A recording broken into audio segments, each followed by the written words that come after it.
یا ان لوگوں کی عمریں بہت زیادہ ہیں، ایسا ہرگز نہیں۔ یہ اگر اس اعتبار سے ہوتا تو پہلی امتیں اس امت سے عوام بھی بہت زیادہ کرتی گزری، طاقتور بھی بہت تھے، ایک آدمی ایسے پنجے میں پوری ایک دوسرے آدمی کو پکڑ لیتا تھا۔ اسی طرح عمریں بھی بہت ساری، حضرت نوح علیہ السلام کا مشہور زمانہ کہ آپ نے 950 سال صرف تبلیغ کی ہے، اس کا مطلب ہے اس وقت اتنی عمریں ہوا کرتی تھی۔ تو یہ خصوصیات صرف نبی مکرم صلی اللہ علیہ وآلہ وسلم کی وجہ سے ہیں، آپ کی نسبت کی وجہ سے ہیں کہ اللہ رب العزت نے مختصر عمر، مختصر عمل، طاقت بھی کوئی نہیں، لیکن رب نے ایسے اعزازات عطا فرمائے جو کسی امت کے اور حصے میں نصیب میں نہیں آئے۔ اللہ خالق نے تو سمالی قرآن مجید میں ارشاد فرمایا وَكَذَلِكَ جَعَلْنَاكُمْ أُمَّةً وَسَطًا لِتَكُونُوا شُهَدَاءَ عَلَى النَّاسِ۔ اور بات یوں ہی ہے کہ ہم نے تمہیں سب سے افضل امت بنایا کہ تم لوگوں پر گواہ بن جاؤ، اور فرمایا اور یہ رسول تمہارے نگہبان اور گواہ ہے۔ اس آیت مبارکہ میں دو چیزیں بیان کی گئی، ایک یہ کہ اللہ خالق کے سما فرما رہا ہے کہ ہم نے اس امت کو فضیلت عطا فرمائی، اور دوسرا فرمایا کہ یہ لوگوں پر گواہ ہیں۔ حدیث مبارکہ کا مفہوم ہے، نبی محتشم صلی اللہ علیہ وآلہ وسلم نے ارشاد فرمایا کہ محشر کے دن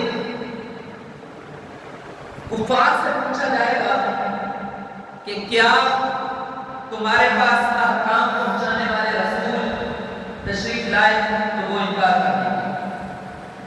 پھر اللہ خالق کے سما باقی لوگوں کی تشفی کے لیے ان انبیاء سے پوچھے گا کہ کیا تم نے ان کو تبلیغ کی، تو وہ انبیاء کہیں گے ہاں باری تعالیٰ ہم نے ان کو تبلیغ کی، اور یہ منکر ہیں، یہ انکار کر رہے ہیں۔ تو اللہ خالق کے سما فرمائے گا، نبی کرم صلی اللہ علیہ وسلم فرماتے ہیں کہ اے میرے اولو العزم رسولوں پیغمبروں، کیا تم پر کوئی گواہ ہے کہ واقعی تم نے ان کو میرا پیغام پہنچایا؟ تو وہ کہیں گے ہاں، نبی کرم صلی اللہ علیہ وسلم کی امت ہماری یہ گواہی دے گی کہ ہم ان پر اپنا آپ کا جو پیغام تھا وہ پہنچا کر آئے۔ تو رب فرمائے گا کہ اے آخری نبی کی امت، یہ پہلے انبیاء، اس کی گواہی آپ کیسے دے رہے ہو؟ تو وہ لوگ کہیں گے کہ ہمیں نبی مکرم صلی اللہ علیہ وسلم نے یہ بتایا، یہ ارشاد فرمایا کہ پہلے لوگ جتنے بھی آئے ان کی طرف اللہ رب العزت نے انبیاء اور رسول کو بھیجا، جو ان کو اللہ رب العزت کا پیغام پہنچا کر گئے۔ آگے ان کی مرضی کہ انہوں نے اس کو مانا یا نہ مانا۔ تو اس طرح اللہ رب العزت اس امت کو، حالانکہ آخری امت ہے لیکن پہلے انبیاء کی بھی گواہی دلوا رہا ہے، پہلے نبیوں کی بھی یہ امت، یہ لوگ جو نبی مکرم صلی اللہ علیہ وسلم کی امت ہیں وہ گواہی دیں گے کہ واقعی پہلے انبیاء اپنی قوموں کو تبلیغ کر کے گئے ہیں۔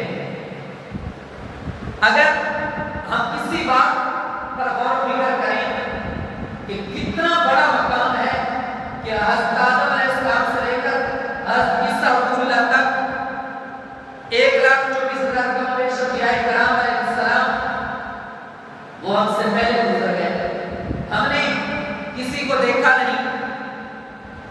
چند ایک کا ذکر قرآن مجید میں تو موجود ہے، وہ بھی ہمیں نبی اکرم صلی اللہ علیہ وسلم کے توسط سے اکثر ہم تک پہنچا، لیکن دیکھیے قیامت کا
کا حکم دو اور برائی سے روکو اور اللہ پر ایمان لاؤ۔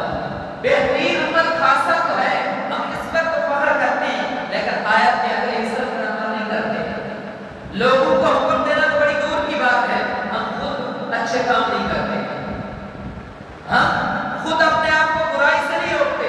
ہاں ایک چیز پر تو عمل کر لیا، اللہ رب العزت پر ایمان لے آئے، رسالت کی گواہی دی، اپنے آپ پر اس بات پر فخر کر رہے ہیں، فخر کرنا بھی چاہیے۔ نبی مکرم صلی اللہ علیہ وسلم نے فخر کیا ہے کہ مجھے فخر ہے کہ میں آخری نبی ہوں، اور میری امت کو اس پر فخر ہے کہ وہ میری امت ہے، آخری امت ہے، فخر کرنا چاہیے۔ لیکن قرآن مجید اور احادیث سے بات کر کے باقی حصے پر بھی عمل کرنا چاہیے کہ لوگوں کو تو حکم دینا بات کی بات ہے، لوگوں کو روکنا برائی سے بات کی بات ہے، پہلے خود تو اپنے آپ کو روکیں۔ ہم تو خود ہی اس قرآن کی آیت پر اور احادیث پاک پر عمل پھیلا رہے ہیں، اعزازات اتنے ان کا شمار نہیں کیا جا سکتا، لیکن اس کے لیے کچھ شرائط بھی ہیں، کچھ اس کے تقاضے بھی ہیں، ہمیں وہ بھی پورے کرنے ہوں گے۔ تو فرمایا بہترین امت ہے جو نکالے گئے وہ لوگوں کے لیے، لیکن شرط یہ ہے، آگے فرمایا کہ لوگوں کو اچھائی کا حکم دو، برائی سے روکو اور اللہ رب العزت پر ایمان لاؤ۔ اسی طرح نبی اکرم صلی اللہ علیہ وسلم کی نسبت کی وجہ سے اللہ خالق کے تو سمانے مقدسانیاں پیدا فرمایا۔ حدیث پاک ہے نبی اکرم صلی اللہ علیہ وسلم نے ارشاد فرمایا کہ اللہ رب العزت نے میری امت کے لیے آسانی کو پسند فرمایا ہے اور اسے مشکل میں ڈالنے کو ناپسند کیا ہے۔ اب آسانیاں کیسے ہیں؟ چند ایک مثالیں آپ کے سامنے رکھتا ہوں۔ پہلی امتیں جب ان کا کپڑا کسی نجاست کی وجہ سے پلید ہو جاتا تو انہیں وہ کپڑا کاٹنے کا حکم تھا۔ اب اس امت پر اللہ رب العزت نے دیکھی کیسے فضل فرمایا کہ اس کو بعض ایک شریعت کے مطابق ایک طریقہ کار کے مطابق دھو تو پاک ہو جائے گا۔ اب کپڑا کاٹنا نہیں ہے۔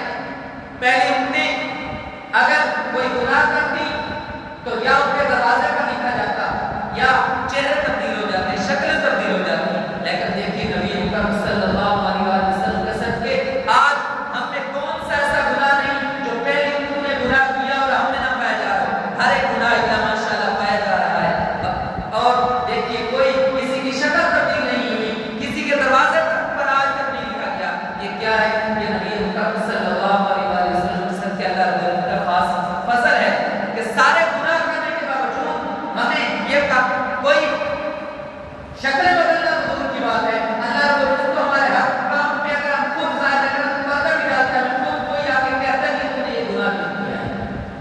تو یہ سب نبی اکرم صلی اللہ علیہ وسلم کے صدقے ہیں۔ اسی طرح سیدنا موسیٰ علیہ السلام کی قوم کو حکم ہوا کہ توبہ کیسے پوری ہوگی؟ توبہ کرنے کے لیے اسے یہ اگر کوئی چاہتا تھا کہ میرے سے گناہ ہو گیا ہے اور میرے سے یہ سوال نہ ہو تو اسے اپنے آپ کو مارنا پڑتا تھا، قتل کرنا پڑتا تھا۔ آج دیکھیے نبی اکرم صلی اللہ علیہ وسلم کے صدقے اگر ہم سے کوئی گناہ ہو جائے تو شریعت کے مطابق، اسلام کے طریقہ کار کے مطابق اگر ہم توبہ کر لیں تو رب ہمیں معاف کر دیتا ہے، اور رب فرماتا ہے مجھے سب سے پسندیدہ بندہ بھی وہی ہے جو میرے یہاں توبہ کرتا ہے۔ تو یہ سب کیا ہے؟ یہ نبی اکرم صلی اللہ علیہ وسلم کے صدقے ہیں۔ اسی طرح دیکھیے کہ پہلی قوم کے لیے خاص تھا کہ اگر عبادت کرنی ہے تو صرف مسجد میں جو خاص عبادت کا ہے، نماز پڑھنی ہے، کوئی بھی عبادت کرنی ہے۔ آج ہم مسجد کے لیے کوئی نماز پڑھنے کے لیے یا اجتماع کے لیے آتے ہیں، ورنہ اللہ رب العزت نے نبی اکرم صلی اللہ علیہ وسلم کے صدقے ساری وظیفے کو پاک کر دیا ہے۔ جہاں دل چاہے، جیسے چاہے، جب چاہے عبادت کریں، جو عبادت مرضی کرنا چاہیں، جو مرضی نماز ذکر جو مرضی جس جگہ بیٹھ کے کریں، کوئی جگہ بتائی نہیں ہے۔ ہاں مسجدیں اللہ رب العزت کا گھر ہے، اس کے لیے فضیلت بڑھ جاتی ہے، لیکن یہ کوئی پابندی تو نہیں کہ آپ کی نماز اگر مسجد میں نہیں پڑھو گے تو نماز نہیں ہوگی۔ پہلے امتوں کے لیے ضروری تھا کہ جو عبادت کا انہوں نے بنائی اسی میں کوئی عبادت کر سکتے تھے، نماز ہو یا کوئی اور عبادت، اس کے علاوہ کوئی عبادت نہیں کر سکتے تھے۔ تو یہ سارے نبی اکرم صلی اللہ علیہ وسلم کے صدقے ہم پر خاص فضل ہوا ہے کہ ہم ہر طرح سے جس حوالے سے بھی دیکھیں تو ہمیں اس پر فخر ہونا چاہیے کہ ہم آخری نبی کی امتی ہیں، اور اس کے صدقے اللہ رب العزت نے کتنے انعامات اعزازات سے نوازا ہے۔ اسی طرح یہ بھی ایک نبی اکرم صلی اللہ علیہ وسلم کے توسط سے ہمیں یہ خاصہ عطا کیا گیا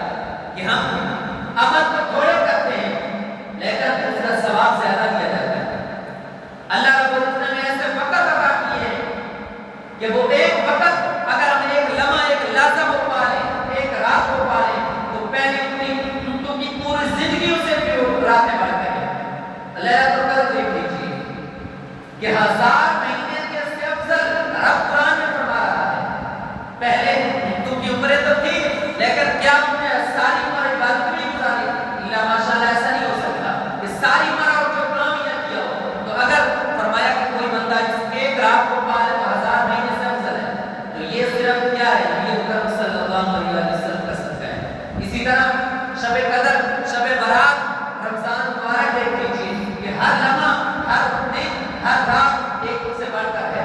ہر رات رمضان تو بڑی دور کی بات ہے، لیلۃ القدر بڑی دور کی بات ہے. ہر رات رب فرماتا ہے آخری پہر میرے پاس آؤ، میں جو مانگو گے عطا کرتا ہوں. قبولیت کی گھڑی ہے. تو یہ سب نبی اکرم صلی اللہ علیہ وسلم کے صدقے ہیں.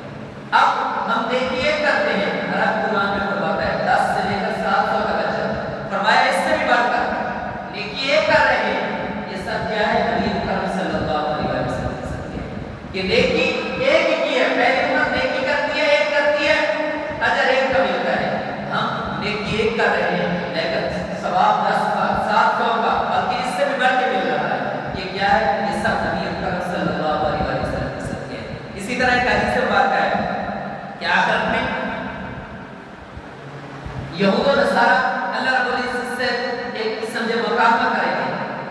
یا باری تعالیٰ اس امت نے عمل تھوڑے کیے، ان کو اجر زیادہ دے رہا ہے. رب فرمائے گا کیا میں نے تمہارا جو تم نے عمل کیا اس کا بدلہ پورا نہیں دیا؟ وہ کہیں گے پورا دیا. تو رب فرمائے گا یہ میرا فضل ہے، میری رحمت ہے، میری نعمت ہے، میں جسے چاہوں اپنا فضل عطا کرتا ہوں. کہ تمہیں تمہارا پورا دیا گیا، ان کو اگر زیادہ دیا تو اپنے حبیب کے صدقے تمہیں اس سے کیا غم ہے. بظاہر بنتا بھی ہے کہ ایک بندہ ہے وہ وہی 1 گھنٹہ مزدوری کرتا ہے، اس کو 100 روپے ملتا ہے، وہی گھنٹہ اکٹھے کام کرتے ہیں، دوسرے کو 5000 مل جاتے ہیں، 1000 مل جاتے ہیں. تو دوسرا کہے گا کہ مجھے اسی وقت میں انعام. اور حدیث پاک کا مفہوم ہے کہ پہلی امید ایک وہ ہے کہ جس نے فجر سے لے کر ظہر تک، اب دیکھیں کتنا وقت ہے، نیکی کمائی، کوئی اچھا کام کیا. دوسری وہ ہے ظہر سے عصر تک، زیادہ وقت اس نے عمل کیا. لیکن تیسری نبی مکرم صلی اللہ علیہ وسلم کی امت وہ ہے جس نے عصر سے مغرب تک تھوڑا سا وقت ہے اس میں عمل کیا. پہلوں کا وقت زیادہ ہے لیکن ان کو اجر تھوڑا ملتا ہے. ان کا وقت تو بظاہر دیکھنے کو تھوڑا سا ہے لیکن رب اجر اتنا کا فرمایا کہ سب ہے.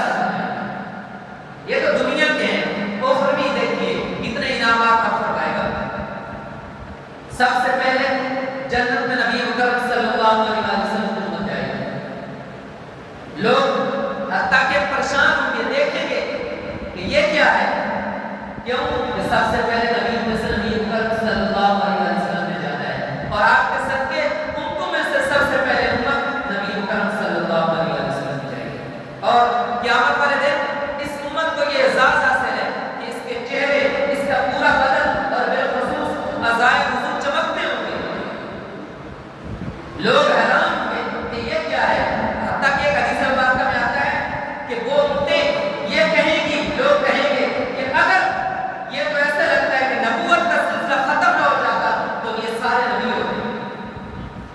یہ نبی مکرم صلی اللہ علیہ وسلم کے صدقے دیکھیے اتنا بڑا انعام کہ سارا جسم بالخصوص اعضائے وضو چمک رہے ہوں گے تو لوگ فخر کریں گے اور کہیں گے کہ یہ کیسی خوش نصیب امت ہے کہ ان کے چہرے بتا رہے ہیں کہ آخری نبی کی امت ہے، ان کے ہاتھ بتا رہے ہیں، ان کے پاؤں بتا رہے ہیں کہ آخری نبی کی امت ہے. اور حدیث پاک میں یہ الفاظ ہے باقاعدہ کہ میری امت اعضائے وضو کے چمکنے کی وجہ سے واضح پہچانی جائے گی. باقی امتیں خود دیکھیں گی کہ یار یہ کتنی بڑی فضیلت کی بات ہے کہ دور سے نظر آ رہا ہے کہ یہ آخری نبی کی امت ہے. لیکن اگر ہم نے معاذ اللہ استغفر اللہ ساتھ میں اگر وضو نہ کیا ہوا تو میرے ساتھ سے تو معلوم ہو جائے گا. اگر ساری زندگی ہم ایسے برباد رہے کہ ہم نے وضو ہی نہ کیا تو پھر ہمیں یہ اعزاز کیسے حاصل ہے؟